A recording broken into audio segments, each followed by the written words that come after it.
Why is the world boring?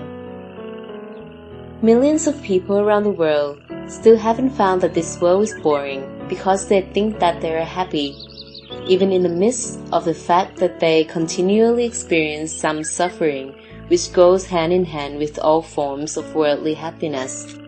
Clearly, they are ready to accept some suffering mixed in with what they call happiness. They are willing to accept the sufferings as the price for what they regard as happiness. This trade-off makes the happiness feel sweeter. People feel like they are successful. They have achieved some amount of happiness.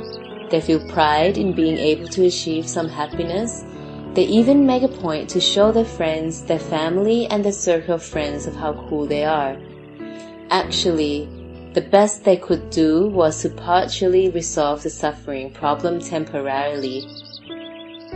People buy into this deception so far that they endorse their silly lifestyle to everyone around them, including their children and their grandchildren. They want everyone to know that they figure out how to live without monotony and without boredom. The alternating happiness and suffering syndrome characterizes the journey of life for those people. There is the significant disappointment and stress that they inevitably must meet, matched with the occasional moment of happiness that they cherish.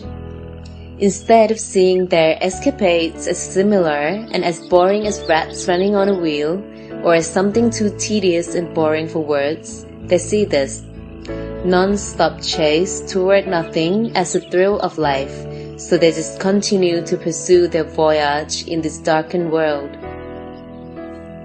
This misconception will assure that they will continue to play the up and down game submerged in a cloud-covered world. In the meantime, there are groups of people emerging who have begun to see that life is monotonous and started to figure a way out of it. They have become more open to new perspectives and have given their minds, which were once closed, the opportunity to be open. And as soon as their minds were allowed to open, the darkness was overpowered by the greater power of light. Life goes on in a swamp of monotony in every moment, but only a few people can see that truth. Not only do they see it, they mistake the monotony of life for a life chock full of wonderful delights and flavors.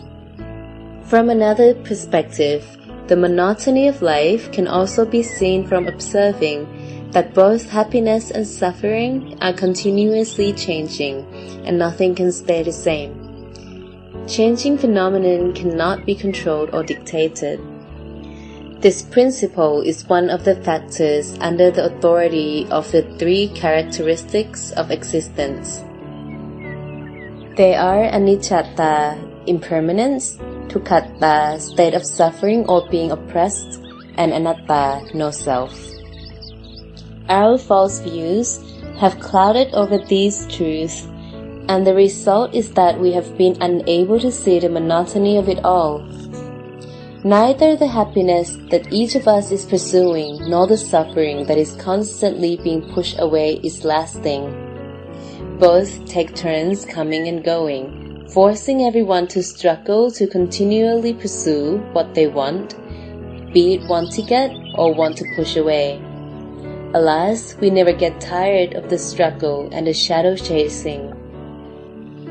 A lot of people like to show off how smart they are by telling others nothing is permanent, everything passes away. That is easy to say in the midst of suffering. However, when suffering has been replaced by happiness, very few see the same fact in the midst of enjoying some happiness. Suffering brings us closer and often forces us to see the truth, while happiness deceives us away from the truth. When happiness dissolves, people do everything in their power to produce another magic moment. They never learn to accept that happiness must pass, just as suffering does. Trying to pursue unreal happiness and make it forever their own will force them to strain and struggle until they are exhausted. Obviously, all their efforts are certain to fail. This struggle exacerbates the problem and leads to super boredom. So that's a simple description of why most people can't understand what this life is boring means. They just can't see how inherently boring the happiness and suffering they pursue actually is.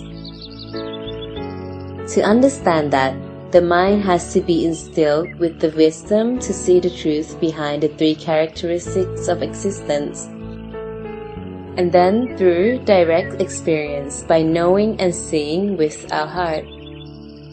Once awareness is there at the heart, the supra-understanding arises, and they will have the eyes that see the Dhamma.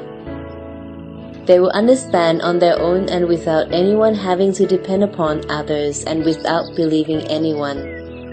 They will see that they have misunderstood the situation and that their lives, which up to now have been seen as mostly flavorsome visual and audio events, are actually extremely boring. My teacher often tells me, everything in this world is intrinsically boring.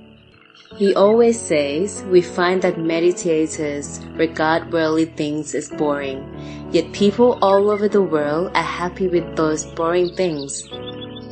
And sometimes those people think that when my teacher has some kind of remarkable or exotic sense impression through his eyes, ears, nose, tongue, or mind, he will feel happy like those who haven't practiced for very long.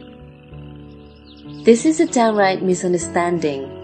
It's because for those who understand the Buddha's Dhamma, they are above happiness and suffering as their minds are in the normal state. They don't get carried away by what goes on in the world. What they see or sense ends right there in their mind at suchness, or that's the way it is. No more satisfaction, dissatisfaction, struggle or searching. By stating this, one shouldn't think that he doesn't know what sense impressions are. It's not like he's a robot that doesn't have an idea what is good or bad. On the contrary, he is fully aware. That's why he doesn't get lost in the sense impressions and doesn't put much value on them to the extent that they create desire, satisfaction or dissatisfaction in them. Why are the things of the world boring?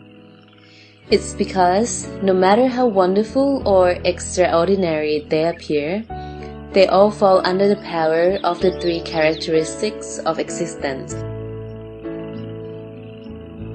Before finishing up this chapter, I would like to summarize the boredom that I have explained earlier in order to ensure that everyone understands it. So, let's distinguish the two types of boredom. There is boredom in the conventional sense, and then there is a boredom in the Dhamma sense. Which is considered boredom in the conventional sense? Boredom in the conventional world is when you are so bored with something that you have to try really hard to get something else to transcend that boredom in order to get rid of it. This effort will go on and on as long as your mind is still filled with desire and false views. And what is considered boredom in the Dhamma sense? Boredom in the Dhamma sense is seeing things through the eyes of an enlightened being. He or she sees clearly that all things are boring, that all conditions are without substance, and that there is really no self. This is to say, everything is impermanent, everything is in the state of suffering, and none of it has anything to do with the self. All things change according to the conditions. They cannot be controlled, and they cannot be truly owned. With deep understanding, we can see that these two types of boredom are dramatically different. We will come to see clearly that the mind that is bored in the conventional sense is a mind full of desire. However, the mind that is bored in the Dhamma sense is filled with wisdom.